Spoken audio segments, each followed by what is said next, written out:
Ako si Sir Les, OF. Uy, wala pa. May trabaho dito sa Pinas pero nag-apply papuntang Taiwan. Graduate nga pala ako ng Business at Major in Financial Management. At ngayon, 6 na taon ako nagtatrabaho dito sa Pinas.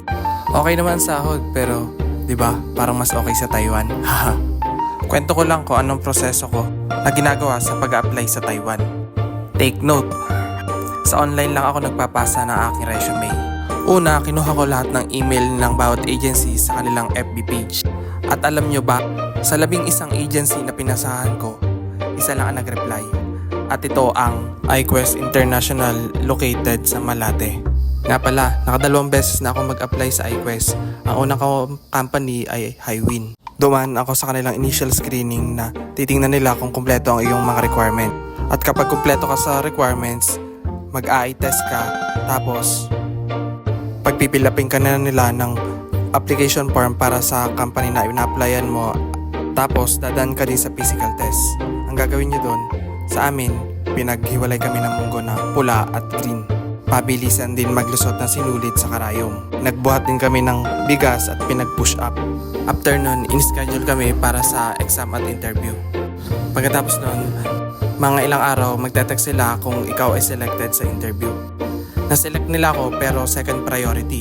Meron kasi silang first priority, second priority at mga nire-reject. Sa second priority, swerte ka na kapag tinawagan ka uli nila kasi matatawagan ka lang nila kapag may mga hindi nag-fit to work sa mga first priority. Or yung iba kapag nagka-problema sila sa mga documents nila. Umabot ako sa medical kaso hindi ako napasama sa mga nakalis kasi nagkaroon ako ng pending sa medical at ito yung sa CBC. Kaya sabi ko, sayang, pero sabi ko, susubukan ko ulit ng isa pa. Nag-antay ulit ako sa kanilang FB page kung may ipopost sila na hiring sa kanilang agency. At ito na nga, may nakita uli ako na post nila na hiring uli sila ng 200 factory workers sa KYEC. May set silang binigay sa mga aplikante para fill upan ng mga kanilang personal details. At mga ilang araw, nakareceive ako ng email galing sa kanila na ganito. Pumili lang ako sa schedule na binigay nila kung kailan ako available para sa initial screening. Syempre dahil may trabaho, nag-leave ako. Siguraduhin yung kahit sa initial screening pa lang kumpleto na requirements nyo kasi hindi nila ine-entertain kapag kulang ito.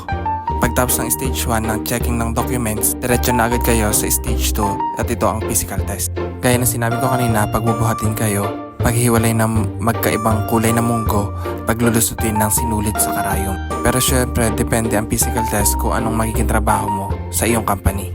Pagkatapos ng 2 stage, mag-i-email na lang uli si agency para sa exam at interview. At makailang araw, nakareceive uli ako ng email. Ito na ang stage 3, exam at interview. Sa umaga, exam. Sa hapon, interview. Ang makakapasok sa mga na-interview ay yung mga nakapasa sa exam. Bale, ang mag-i-interview ay mga Taiwanese na magiging employer nyo talaga sa inyong company. Pagkatapos ng araw na yun, nakareceive ulit ako ng message. At yun na nga, isa ako ulit sa masaswerteng na-select ng company.